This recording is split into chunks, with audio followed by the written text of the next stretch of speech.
But let me start with Mr. Ray Joseph Nieto because I have received a report from him, um, and the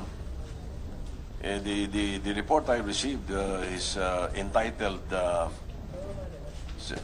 "Here's the guy you're looking for." Senator Soto, here's the guy you're looking for. Sabi niya, Ray Joseph Nieto or RJ Nieto is the person behind the Thinking Pinoy, and he does not hide behind any other name. Is this correct, Mr. RJ Nieto? Well, Mr. Senator, I was actually anonymous until I came out in January 2017.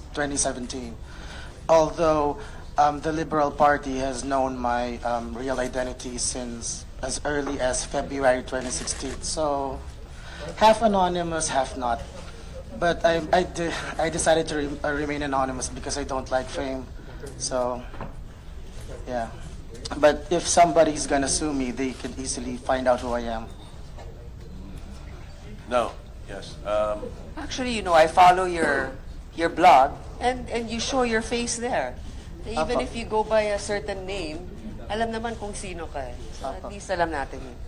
Senators. Right. I've been browsing through this report that I have received, and you apparently have uncovered many other websites. Do you call it a website or Well, a blog or? actually, sir, ang problema po natin, yung mga karamihan po yung mga Facebook pages na mga anonymous na nagkakalat ng fake news. Kaya lang po yung mga Facebook pages na yon, meron po silang mga naka-tie up na websites. So sa akin, yung Facebook page ko po na Thinking Pinoy, may naka-tie up na website na thinkingpinoy.net. So yung pong Silent No More Philippines na Facebook page, may naka-tie up doon na silentnomoreph.com. Ngayon po, yung po doon sa binasa ninyo na article na Senator Soto, here's the guy you're looking for, I discovered po na yung mga websites ng Silent No More, ng Madam Claudia, and a lot of other websites share a similar characteristic na all those websites serve advertisements from a single account. Tapos po, I was able to find out who the account holder is. So yun po yung si Mr. Edward Angelo Dayaw, na dati pong member ng Presidential Communications Operations Office under President Aquino. So, yun po. He's the person behind the Silent No More. And how were you able to go about this? Because I kita ko sa report mo, Opo. you do a simple who's lookup. Who is po yan? Ganito po, sir. Who is lookup? Who is po? Opo. Nakahiwalay ito, which is basically shows the contact information of a website's registrant, administrator, and tech contacts. Opo. Initially, kasi po ganito, una po lumitaw yung issue na yan nung hinahanap namin kung sino si Pinoy Ako Blog. Kasi po matagal na kaming nilalabel niya nung kaibigan ko rin na vlogger na si Sas Rogando Sasot. Tapos po si Sas, nung ginamit po yung Who Is na utility, yun po yung online utility para i-check kung sino yung registrant, sino yung administrator, yung mga contact details po ng tao behind the website. Ngayon po, nung chinek po ni Sas Sasot yan, lumitaw po yung pangalan ni Kokoy Dayaw, Edward Angelo Dayaw, his phone number, his address. All those information ay freely niya na binigay doon sa domain registrar. Doon po sa kung saan siya bumili ng domain name. Kaya lang po, nung nabisto, hinide na niya. Kaya lang po, too late na. So, given that lead po, hinanap namin kung may connection si Kokoy Dayaw doon sa Silent No More. At yan na nga po yung lumitaw doon po doon sa naging blog post ko po na pinublish po several days ago. All right. Can you walk us through how do you do this? And I'm sure I would want the NBI to monitor, no? Okay, step 1 po, ang una ko pong gagawin dyan, kukunin ko po yung Google AdSense Publisher ID. Madali lang pong AdSense. Google AdSense Publisher ID.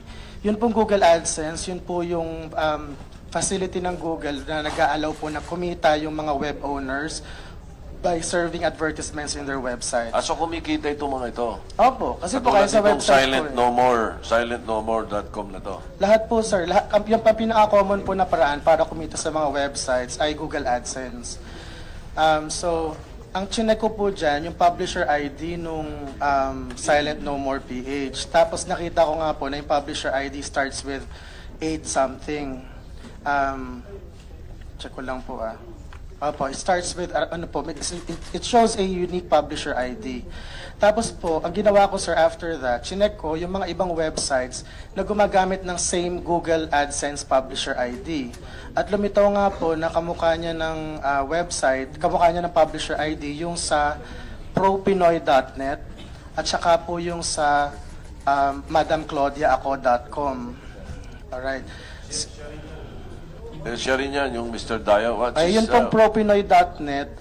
So, chinek ko po kung sino yung kasi po ang ganito po yan Pag nalaman ko na pareho yung ads nila, ibig sabihin, iisa lang yung kumikita sa Silent No More at kumikita sa propinoy.net, iisang entity lang. It may be a person or a group of persons. Ngayon po, binackground check ko naman kung sino po yung may-ari ng propinoy.net. I found out po na dalawa po yung tao. Una, si Mr. Edward Angelo Dayaw or ang nickname ay Kokoy na dating tao ng Aquino era PCOO. Kokoy Dayaw. At saka po yung pangalawa ay yung co-founder at saka po deputy editor si Miss Nina Terol Zialcita na dati pong political communications head ni Senator Kiko Pangilinan. Dati rin pong political communications din ni Senator Bam Aquino. Sorry po, kinakabahan ako You just, nag-head rin po siya ng elections po ng senatorial campaign ni Senator Bam Aquino noong 2013. Siya rin po yung nag-hold nag-communicate, nag-new media head rin po ng 2010 senatorial campaign ng LP.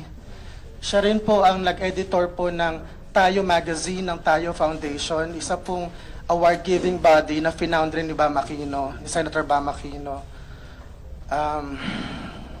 Sali lang po 1 minute. Kinakabahan ako. Okay lang. Maraming salamat. Kasi anyway, mentioning their affiliation does not necessarily implicate their principal. Yes. I mean, just to put things in perspective. Hindi po, medyo starstruck po kasi. Kasi puro senador Pero seriously po. Binubola mo pa kami. Hindi ka na nasa starstruck. Okay, go ahead. Pero ano po ma'am, so basically po, ang napatunayan ko doon, so far dyan po sa unang article na yan, ay si Kokoy Dayaw, siya yung web administrator ng mga websites. He does not necessarily create the content. And besides, with the sheer number of websites that is under his name or is owned/controlled or controlled by him, I think po na meron pa po siyang team behind him creating the content. So he's administrator. Pero po may control po siya sa lahat ng mga necessarily create the content, gano'n? Hindi po necessarily. How many websites does he operate? Mahigit 20 po 20 plus? Opo. Mahigit 20 po. Pero po yung mga Can you submit to us a list of all these I'm willing po to provide information if you're going to give me blanket immunity kasi po I don't want to be held liable for the information that may be disclosed. Well, I don't think you're committing any crime by giving us a list. But we can consider that later on, perhaps. Well, I can give you a list of the information that is freely available online. Pero po, I accidentally... Na hindi lang namin alam hanapin. At yung mga katulad mo ang nakakahanap. Actually, alam pong hanapin ng mainstream media pero nagpapanggap sila na hindi nila nababasa yan. Kasi po sir, kasi po ang style ng Thinking Pinoy when I write articles, I write them in a way na po pwedeng gayahin nung nagbabasa kung paano ko dinerive yung information. So ngayon, if mainstream media has a grudge against Thinking Pinoy, it's okay. Okay lang sa akin. Pero kung ahas po kasi yan, tinuklaw na sila Pero po for 5 days na, hindi walang nagpa-publish kahit isang outlet. So yung pong problema kasi ng fake news, totoo na madami pong mga website na nanloloko ng tao. Pero po, kailangan din po ng mainstream media, yung pong mga nakaupo ngayon dito, ng konting introspection. Kasi po sometimes the people resort to, they would rather believe fake news than real news. Kasi po minsan yung real news, sobrang sabog, sobrang unbelievable din, at sobrang slanted. Kasi po, for example po, ito pong Vera files, excuse me po, Ma'am Tordesillas. A few months ago, yun pong si Mr. Aznar, isang photojournalist sa Marawi, nag-post po ng video na Soldiers in Action.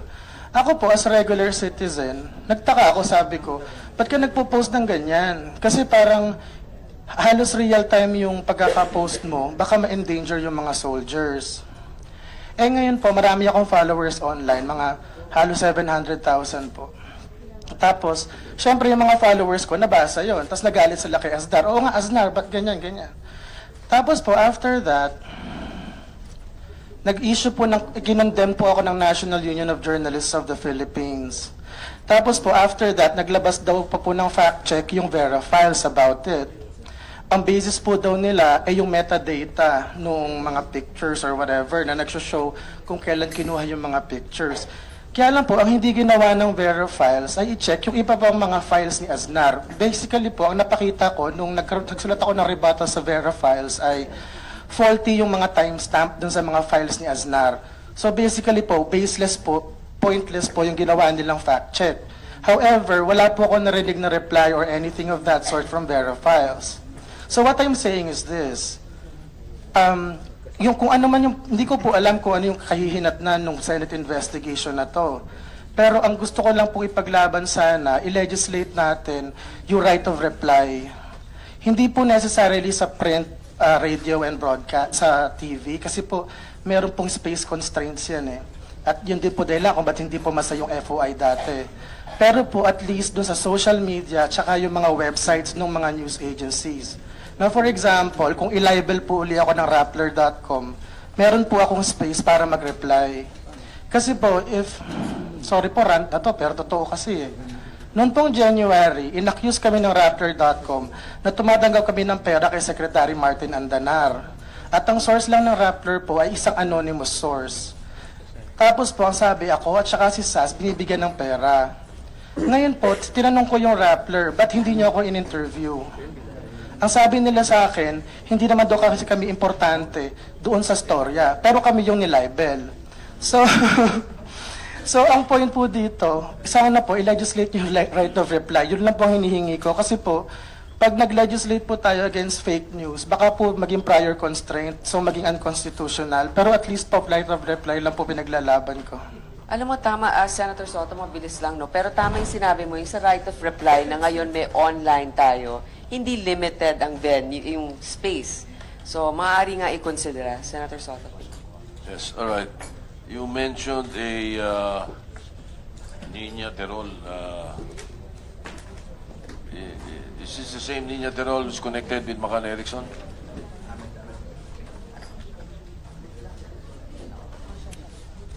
I'd like to acknowledge the presence of Senator, the Minority Leader, Senator Drilon, and of course, Senator Bamakino and Senator Zubiri. Thank you. Is this the same Niña Terol of Macan Yes, Erickson? yes. The same Niña Terol that was under Senator Bamakino from, I think, 2012 to 2014. And then, who is this Sas? Sinasabi mo? Sas Rogando Is also an Sasot administrator? is... No, Sas Rogando Sasot is another blogger who's a close friend of mine. We work together on a lot of things. Okay. Do you think the Google AdSense ID or account denotes ownership or of a website, or is it possible that the owner of the website be different from the owner or the one who owns the Google AdSense ID? That is possible po. Kaya lang po, That is possible, I'm but what is the asking- common thing?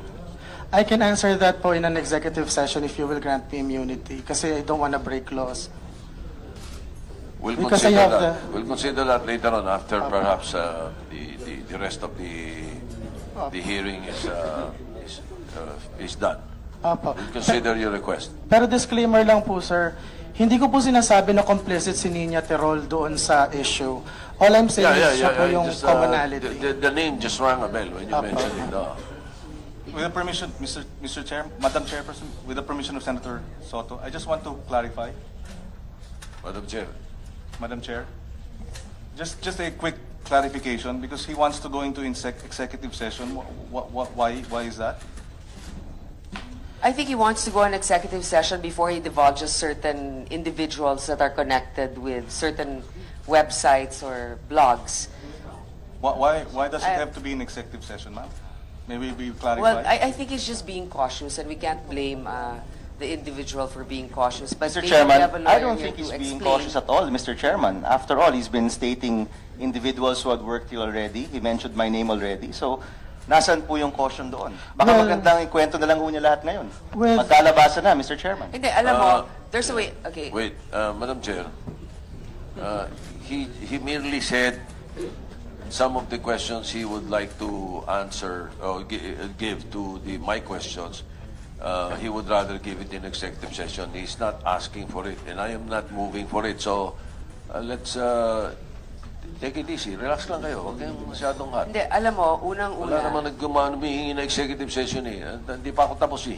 Senator Soto, perhaps, no, para lang para hindi masyadong kabahan si Mr. Nieto, itong mga pangalan naman na ito ay base sa yung pagsasaliksik. Di umano. Hindi mo pa naman sinasabi na sila talaga yon, di ba? Kaya nga tayo may pagdinig para maberipika. So, hindi yan libel, hindi yan naman paninira, kasi dapat nga magbukas tayo dito at sabihin natin. So, At matuto tayo kung paano nabubuksan Sige, ito at Senator nakikita natin kung sino mga nasa likod nitong mga vlog na ito. Sapagkat nagtatago nga eh. O ito maganda because nakikita natin ngayon ito. Of course, the progress report of the NBI is another thing and I will not insist that we divulge it now. But ito mga informasyon na nakukuha natin, palagay ko malaki maitutulong sa committee. At tayo mismo at ang inyong mga staff would be able to follow the style or the system that he is following so that we may be able to find out more, no? Like to continue with Mr. Nieto, do you have a duly recognized organization? Wala, Like yung National Union of Journalists, meron ba yung OKBP? Yung mga Wala po. Kasi po bloggers? sir, ano lang yan eh. Facebook account ko lang yan na nag-vlog ako tapos nag-viral na lang bigla. So wala pong kaplano-plano yan eh. Okay, Yung so pagiging- yung- again, for the record, no, para mas malinaw, dahil maraming informasyon ka nabigay kanina eh. How did you confirm that Mr. Dayaw or Kokoy Dayaw or whatever his first name is the editor-in-chief and chairman of ProPinoy.net? Editor-in-chief and chairman of Pinoy. Kasi po, marami po mga news article na nakiklaim na gano'n. Tapos bukod po doon, yung sarili po niyang LinkedIn account, yun po yung isang social network po na for pang professionals na sinasabi na yun po yung gano'n siya, editor-in-chief and co-founder ng ProPinoy.net. And he is operating also more than 20 other websites. The evidence suggests po na yes, he is operating around that many websites. All right, thank you. Madam Chair. Hi, I'm Franco. Are you asking during the election season? 100,000% no. I was not paid. No, ma'am, I was not hired by anyone or accepted money from anyone during the elections. And I think a better person to ask would be the one behind nasaan ang Pangulo because they were indeed hired for black propaganda, according to my sources. so who are the ones behind nasaan ang Pangulo? Well, from the information that I got, it's also in my website. You may want to invite Miss Joyce Ramirez because she allegedly was the person who commandeered the entire campaign with, it was basically... This is during the Mama Sapano incident. Yes, yes. Okay, nasaan ang Pangulo was trending because they were wondering what the President at that time was doing. Yes. So nasaan ang Pangulo? Who hired her? Allegedly, it was Mar Rojas. Wait a minute. Did we hear this right? Yes. Who hired the influencer to do the trending on Miss Joyce. Joyce Ramirez is not exactly an influencer. She's more like a PR lady who handles, who has control over influencer, who has contracts with influencers. Okay, so she claims that Secretary Rojas hired her to trend Nasaan ang Pangulo, which is actually against President Aquino at the time? Let me clarify it, ma'am. The Nasaan ang Pangulo campaign, based on the information that I got, is a campaign that's intended to pin down all the blame over the Mama Sapano incident on Pinoy Aquino, President Aquino, apparently so that if Mar runs for the presidency, he can be shielded from the bad PR.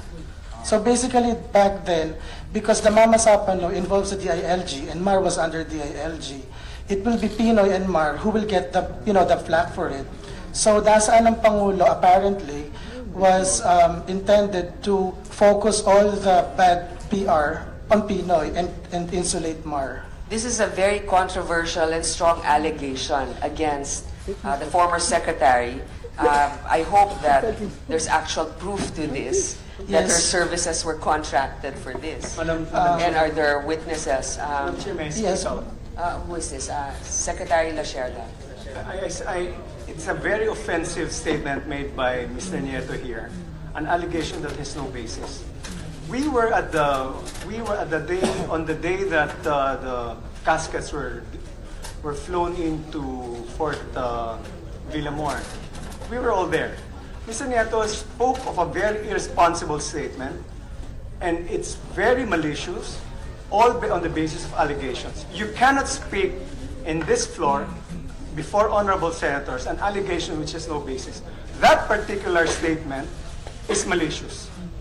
And I'd like to correct him on that vigorously, because there's no such thing. If you recall, during the campaign, Mama Sapano was an issue against Mar Rojas.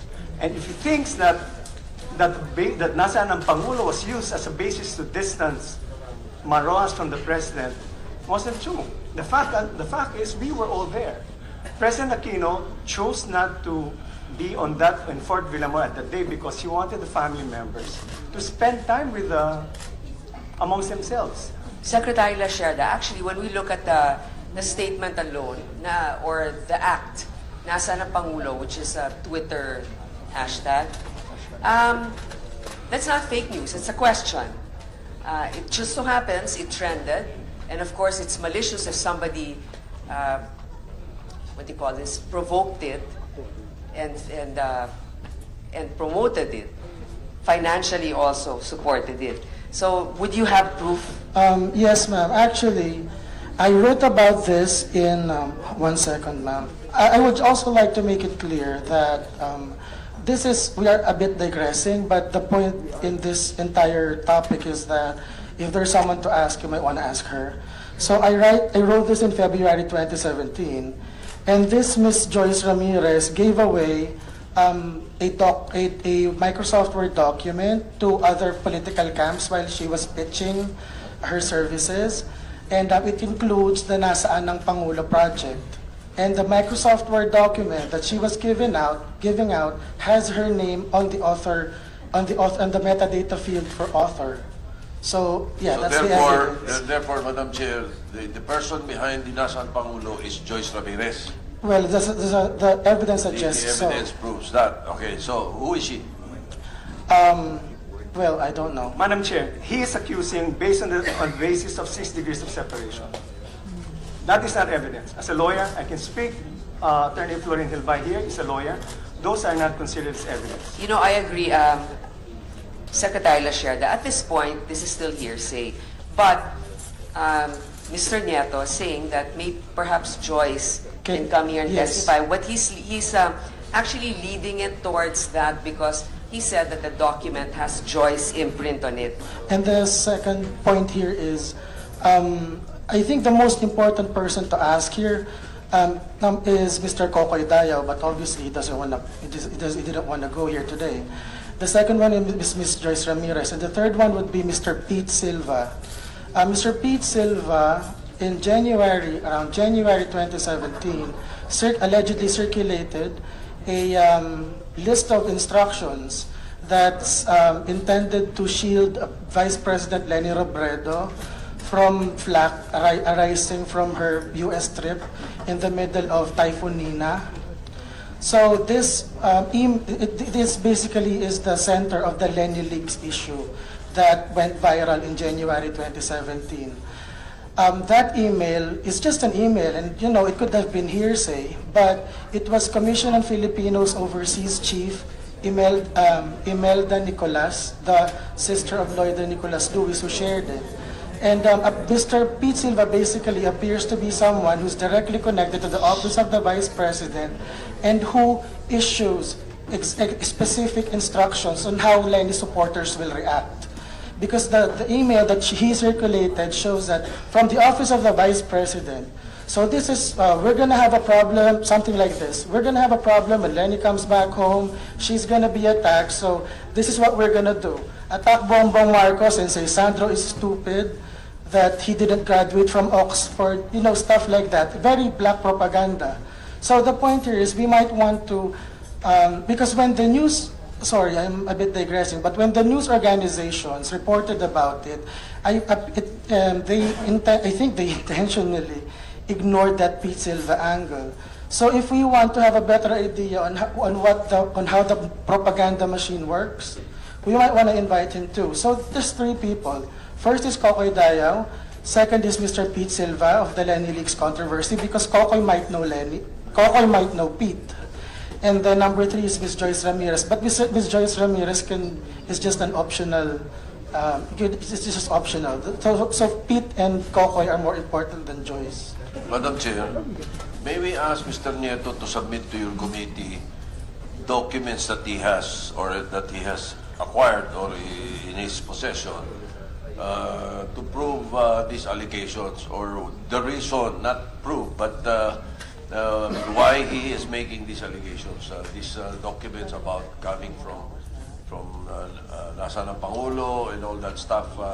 You would have it in your computers or your hard drive or wherever, or you have downloaded it. Actually, it's please submit all of it to the committee. Okay, sir. 5 days? Yeah, Mr. Kasi Ahmed, ngayon, ang maganda, Madam Chair, is siguro alam na ng publiko ngayon na makakapagtago ka sa umpisa. Pero there is a way pala of tracing you. Matitrace ka. Diba? Kahit na mag-bump sila eh. Dahil itong kay Kokoy Dayaw, may mga bump, Opo, medyo careless po si... kunwari. Sorry po, Mr. Senator. Yes, go ahead. Medyo careless po kasi po si Mr. Kokoy Dayaw claims to be a web security consultant of the President of the PCOO, Aquino era PCOO. Tapos, kaya lang po kasi no matter how careful you are, mag-iiwan ka ng mga breadcrumbs eh. And for people like me who enjoy looking for breadcrumbs, madadali ka. So, ganun po yung nangyari kay Mr. Kokoy at saka kay Mr. Pete Silva. So, ayun, ano po, hingi lang po kami ng ilang araw, 5 days daw po, sabi po ni Attorney Ahmed, yung counsel ko po, para i-prepare po yung mga documents. Okay, I think marami nang na-raise tungkol kay Kokoy Dayaw.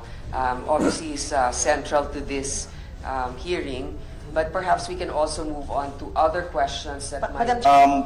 I'd like to move to another subject matter. No? Kasi nabanggit kanina ni Mr. Nieto, si Mr. Roll, no? Who was connected with my office. Tanong ko lang, did you find any direct connection between the posts of the 7 senators and the role of Mr. Roll in such posting? Good morning, Senator. The posts about the 7 senators came from Silent No More PH. No. I'm asking you, did you find any direct involvement of Mr. Roll in the posting of the Silent No More post? Did you find her direct involvement? No, and I have Okay, never thank you. found any. Thank you. So you did not find any direct involvement of Mr. Roll? None so far. Thank you. That's clarified. You mentioned, Mr.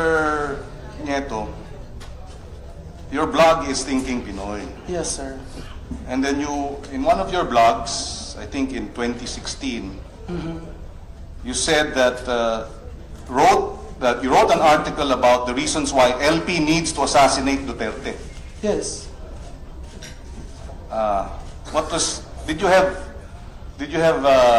That's an opinion, right? Yes, it is. Thinking You had no facts to buttress that opinion? Mr. Senator. Because that is a serious statement. Yes.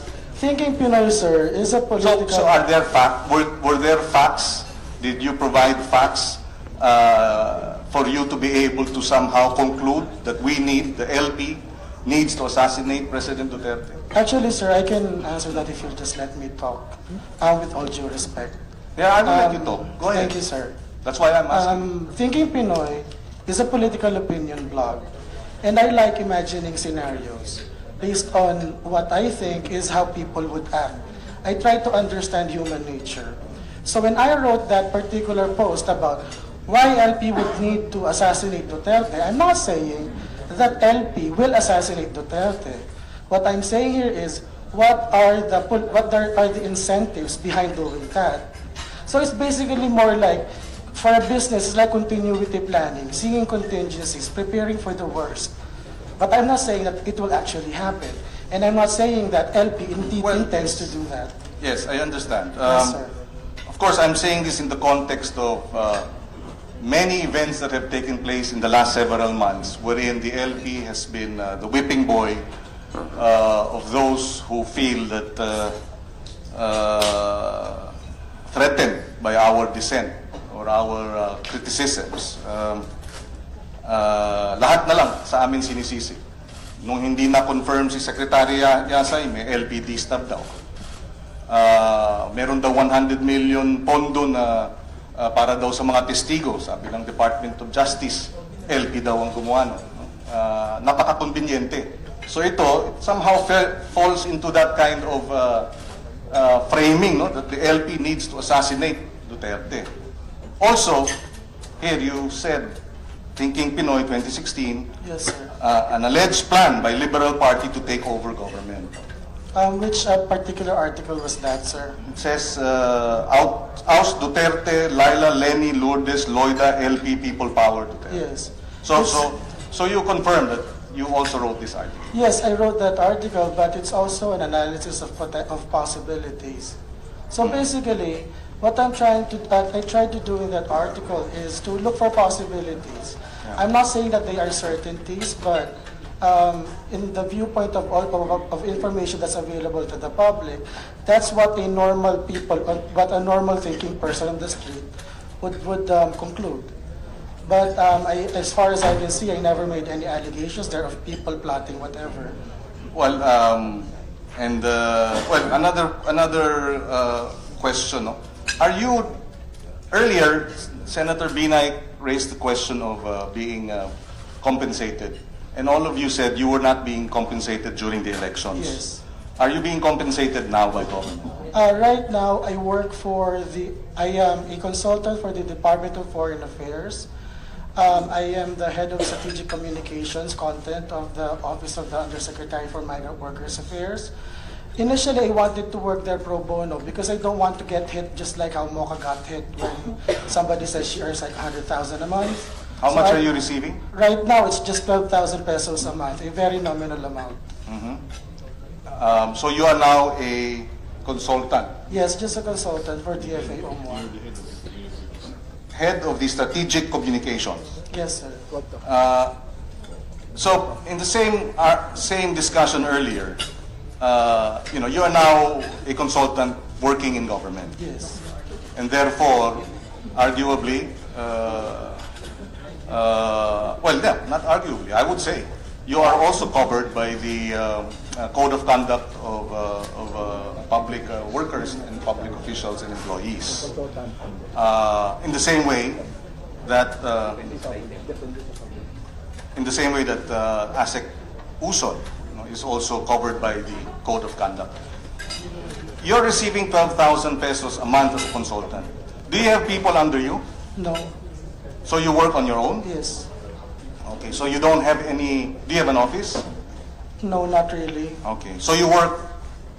So basically what happens here is I just help communicate the updates of the Office of OMWA to my OFWs, and that's it. So yes, okay. Yeah. Now that you are in, you are now a consultant in government. Yes. I would raise the same issues as earlier raised with ASEC Mocha Uson. Hindi na pwedeng vlogger lang na pwedeng kahit ano isulat. Dahil nga head ka na ng strategic communication ng isang sensitibong departamento ng ating gobyerno. Ano po? No? Ma'am, sir, consultant lang ako. Yung sinabing head, pakyut lang na position title. Yun. Pero Nakalagay dito, sorry, kasi ang nakalagay dito is the head of the strategic communications under office of, galing sa opisina, galing sa blog nito eh. Well, with all due respect, Mr. Senator, I think I don't lose my right to free speech when I join. No, wait, let me clarify before we go through that. This is in your blog. You said yes. you are head of strategic communications under the office of Undersecretary for Migrant Workers. Right? Yes. Right? Yes. This is your blog. Yes, yes. Okay, thank you. So, and now you're saying, yes, I am the head of the strategic communication, but I am still blog. That's your position? Yes, sir. Okay, so, well, we disagree. No, because obviously, since you are now earning from taxpayers' money, you are now part of our government bureaucracy as a consultant, you will have to be, you are covered by the laws. Just as we senators are covered by, free speech is not absolute. Yes, sir. And we in the Senate can be held accountable through a ethics case if we abuse. Pagka inabuso namin ang aming pananalita, if it is unparliamentary, if it is offensive. In fact, our rules say, pagka merong offensive language, this is unparliamentary and we can be subjected to an ethics case. Mr. Senator, and with all due respect, I think it's not a crime to hurt feelings. And if the good senator feels that I have broken any law, or if may I correct that misimpression? I'm not saying you've broken any law. I am just clarifying your position in government and the possible consequences or the possible and the obligations and duties and responsibilities. That's all that I'm saying. Okay po. I have 1 more minute. Senator Pangilinan, you can always ask thank you. in between. No, But this we was- want to ask our the ones that have to go to the CA to ask the most relevant. You don't finish your 10 minutes after Senator Pangilinan, so you can come back later. We got this post on, where is this? Facebook. This is you, no? Alin po ba yun? Doing our ocular in the Senate on the eve of the hearing. You posted this, no?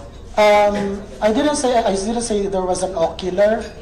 I just say, look, that's not it's not posted on my Facebook. Oh, it's with RJ Nieto. Sorry, Yeah, so Mike it's- Acevedo. Who is Mike Acevedo?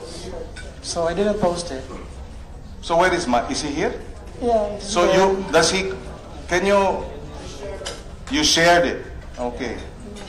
But you were here. You confirmed that you were here, and this is Yes, authentic. yes. And it is about, you were in the office of Senator De Lima, In front of her door. and then you outside, and you put the numbers 222, No, they put it there. Ah. Alila staff. and you were saying, doing our ocular in the Senate. No, it was Mike who said that, not me. I'm sorry, yeah. But you were together with him. Yeah, I was together with him. So, you are head of the strategic communications under the office of Undersecretary of Migrant Workers. You do not see anything wrong, or let me qualify. Yes. Let me rephrase my statement. Has this anything to do? This is a social media site. Somebody uploaded it. I assume do you share, or somebody shared it rather? Him, yeah. Yes. So what exactly, sir, is objection number? Were you administered an oath, BM Lopez? Maybe I can do. Secretariat, please.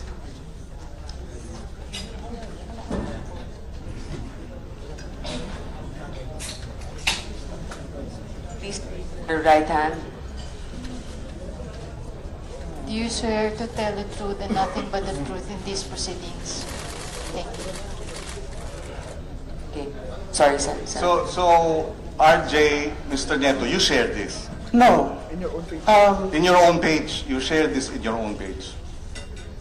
I was tagged in my page and it automatically appeared. So you didn't share. But I was not the person who wrote what the caption. All that, wait, Franco. All that I did there was to post with him in the photo. So I think I cannot be held accountable for what's written. It appears on your page, though. Yes, it does. Mm-hmm. Okay. So now that it's appearing on your page, you can take it down if you wish. Oh, yeah. Yes. I'm not saying you should take it down, no, but Well, I'm just saying you can. Yeah, I can if I want to. And it's also on the Thinking Pinoy. Yes. The thing is, Which you shared. that picture was shared two times. The first was when Mike shared it, and there was the accompanying caption that, ocular. But that's Mike's problem, not mine. Now, for the Thinking Pinoy Facebook page, I also posted that picture. 1 second. And I'll just get the accompanying caption. Madam Chair, with the permission of Senator Pangilinan. Yes, I'm just wrapping it up. And the only account. I have to leave because for the CA you can continue. Madam Chair, we'll just ask to be excused for 10 minutes. We'll just vote on this commission appointments, and I'll be right back. I speak for myself only, Madam Chair. Secretary. Is your vote important, Senator? This is on the confirmation of Secretary Simato, Your Honor. Go. I have to go also in a while. Okay, Senator Cynthia would like to ask one question. I think, ma'am, he won't yield. He'd like to. No, I can yield, but he hasn't completed his answer. Your answer. Yeah. Just to complete his answer, then I will yield. On October 3rd, 10:01 a.m. Yeah, when is October 3? I think my phone is still using New York time.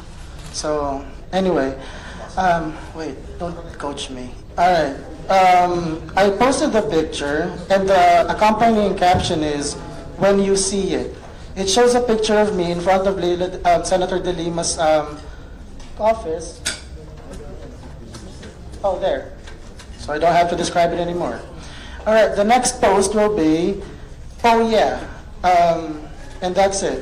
Now, if I think that I am entitled to free speech and I am allowed to express my political ideas, and if anybody thinks that there's something objectionable about that, I think they could just write a complaint, send it to me, and we'll talk about it. Otherwise, I think I am entitled to be free from prior constraint. Well, actually, that's precisely the point that I raised earlier, and this is my last point, and I have no follow-up questions. Being now a consultant in a sensitive position in government, heading its strategic communications for migrant workers, you are now bound by the code of conduct, and you may have to rethink. You have to choose. We're not saying if you want to do this, then you have to make a decision. Diba? If you want to continue doing this and be a blogger, my view is precisely you have to decide. Do I want to be a consultant or do I want to just be a blogger? You don't have to answer that, Mr. Nieto. I'm just saying that acts such as this from a government consultant holding a sensitive position would be at the minimum unacceptable. Sorry, it's not about you, sir. I just heard a very funny comment from Senator Villar. But with all due respect, Mr. Senator, that which is not prohibited is allowed. So if the good senator can find a law that I broke or I violated by doing those two things, being someone in OMWA and then doing those things in the pictures, then again, just like what I said, please send a complaint, let's talk about it. If it's wrong, I'll stop doing it. Now, if I were just given a choice, I don't want to work in DFA. Parang alila lang kami dun eh. I only get 12,000. It's not even enough to pay for taxi. It's just that DFA needs me more than I need them, and I want to help the government succeed. Hindi po ako nagyayabang. I'm just helping them. Because when I have 700,000 followers, and my engagement is equal to about Inquirer plus Rappler on my engagement on Facebook. And I basically want to lend my platform so that we can reach out easier to OFWs. So, basically po, pittance lang yung 12K. But if you somehow think, or anybody here can prove, na I'm breaking laws by doing those two things, then let's talk about it. And if it's necessary, I'll resign. Yan lang po. Well, when you are part of the government bureaucracy in a department in the executive, one is political neutrality. The code of conduct requires that, and you must observe standards of personal conduct in the discharge and execution of your duty. So these are some of the provisions that you may have to, visit and then be guided by. Noted. Mr. Chairman, Madam Chair. I think, Mr. Chairman, it will be very difficult for Mr. Nieto to rethink his position, because then he would be called rethinking Pinoy and not thinking Pinoy. Oh, that was Madam funny. Chair. Okay, let's Madam give a Chair. chance to Senator. Yes. Madam Chair, I'm sorry. I hope with your indulgence, I would have wanted to raise some questions, but I need to go up for a briefing. May I just make one last comment before leaving, Madam Chair, and then try to come back later? Senator Zubiri, are you okay with that? I'm all right. Okay, you're not Thank you coming so back much, anymore? Senator Mix. No, I will try to come back po after the briefing. But I would have wanted to raise, Madam Chair, among others, the point that fake news also can lead to threats. And secondly, Madam Chair, just to go back to the photo that was projected earlier, if this had been done by mainstream media, by now, nag-kick in na yung internal ombudsman mechanisms nila. What bloggers like Mr. Nieto did is a demonstration that they want the stature of mainstream media without similar limitations. I am very disturbed, Madam Chair, that a resource person invited by the Senate has disrespected a member of the Senate and right at her place of work to post such posts and then to post such posts and to share them, gloating over the continuing misfortune of a person. And I seek the good chair's support to somehow make it right to our colleague, Senator Laila, and to her staff, who were disrespected in this way last night. Thank you, Madam Chair. Thank you, Senator Risa, for that manifestation. I can sympathize with your statement and your view. Sometimes the thing that we admire in a person, their candidness, and their excitement sometimes is taken to a level where it also transgresses on other people's rights. So perhaps we can ask for a statement from Mr. Nieto with regards to this. Kasi, alam mo, totoo rin naman, kunyari, ako rin yung nakakulong at may gumanyan sa office, masakit. Although, it does not really violate any particular law as I see it. So maybe we'll just hear it from... First, for the record, I think the issue of political neutrality was raised earlier today, so I would just like to read the statement. Political neutrality means serving everyone equally, regardless of political affiliation. I am just a consultant, and I am not constrained to have political opinions. In the same way that 2 or 3 months ago, I announced on my Facebook page that even if it's not part of my job in the DFA, that I am willing to help, OFWs who have problems. They send their problems to me, and I'll look for the right guy in DFA to help them.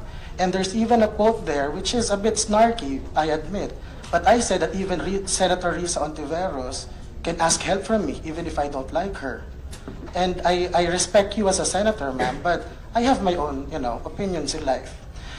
Now, secondly, the Office of the Undersecretary for Migrant Workers Affairs is not a sensitive office. It is a service-oriented office. Hindi po siya gumagawa ng international policy. Bali po, para lang siyang DSWD ng DFA for OFWs. Being in the government does not stop anyone, including me, from expressing my own opinion. Well, politicians in particular, well, you are public officials. And would you seriously say that, each one of you are politically neutral? I mean, let's just be honest here. And then secondly, somebody, I can't remember who, raised the idea that I may be a government official. Now, according to the Civil Service Commission Resolution number 021264,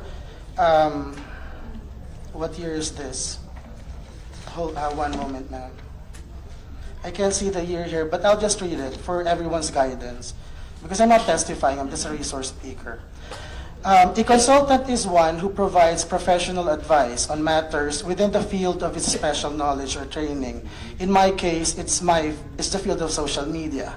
While I did not receive any formal training on social media, I think I have sufficiently showed some competence in it, considering the amount of reach or engagement that I get every day.